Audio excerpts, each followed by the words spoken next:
anakku sekalian, kita masuk pada bagian kedua atau video yang kedua dari pembahasan kita tentang gerak harmonik sederhana. Nah, pada video yang kedua ini kita akan mempelajari beberapa istilah. Semuanya ada 8 yang akan kita pelajari, mungkin yang akan kita pecah menjadi 2 atau 3 video.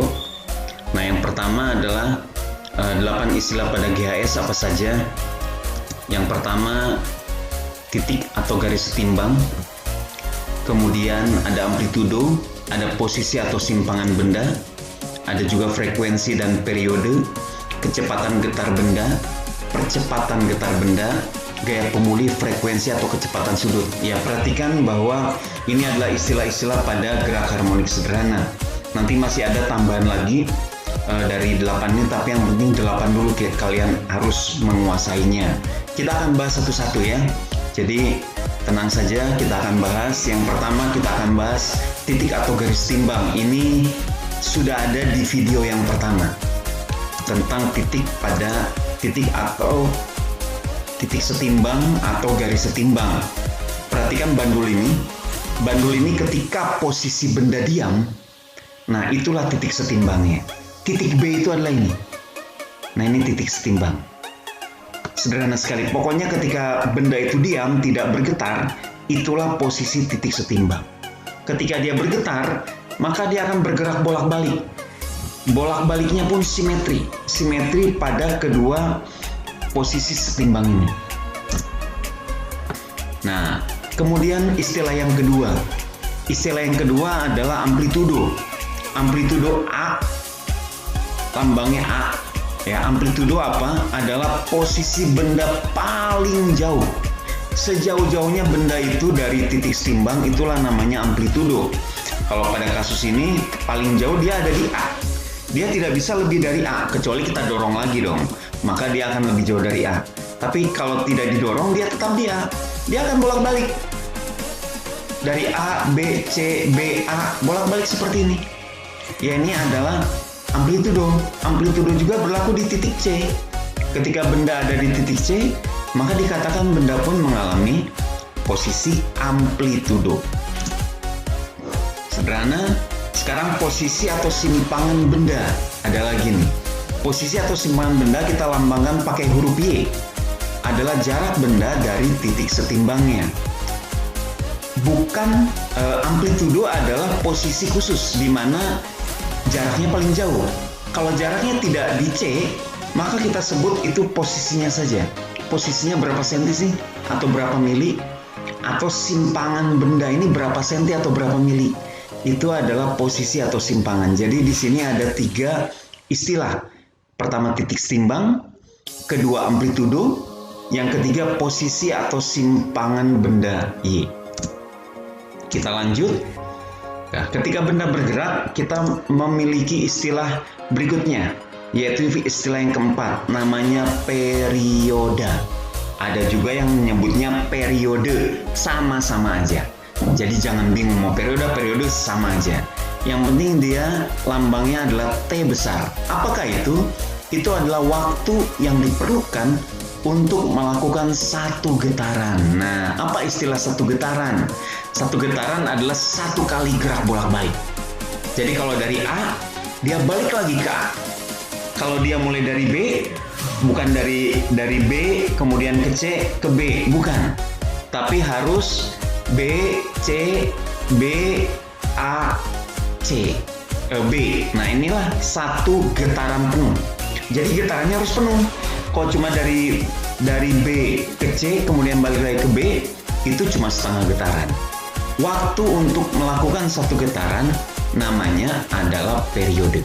Satuannya tentu detik karena bicara waktu. Kebalikan dengan frekuensi, frekuensi lambangnya F kecil. Itu adalah jumlah getaran dalam 1 detik. Nah, dalam 1 detik dia berapa kali bergetar? Bisa 20 kali getaran, bisa juga cuma 1/3 getaran. Nah, itu adalah satuannya Hertz. Karena dia bicara jumlah getaran. Nah, hubungan antara periode dan frekuensi ini adalah T sama dengan 1/F.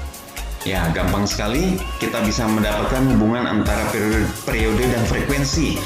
Istilah ini pun ada pada waktu kita membahas gerak melingkar sederhana. Waktu semester 1 ya, kalau masih ingat. Ada periode juga, ada frekuensi. Tapi pada pembahasan itu, periode adalah waktu yang diperlukan untuk melakukan satu putaran. Kalau ini waktu yang diperlukan untuk melakukan satu getaran. Jadi sama-sama saja ya. Oke, baik. Periode dan frekuensi adalah istilah pada GHS yang keempat. Kita lanjut. Nah, perhatikan nih. Di sini ada pegas, animasi pegas yang sedang naik turun. Kalau tadi animasinya bandul, sekarang kita gantilah animasinya pegas. Ya, sebenarnya kita bisa mengubah-ubah masa pegas ya. Mau diperbesar atau mau diperkecil. Dan juga kekuatan daripada pegasnya. Pegasnya mau kaku atau mau lentur, kira-kira begitu ya. Perhatikan dia bolak-balik di sekitar titik setimbang. Kecepatan getar. Nah, apa itu kecepatan getar? Kecepatan getar adalah kecepatan benda setiap saat pada setiap posisi. Arah kecepatan selalu sama dengan arah gerak benda. Pada gambar ini, tanda panah yang warna hijau ini menyatakan arah kecepatan.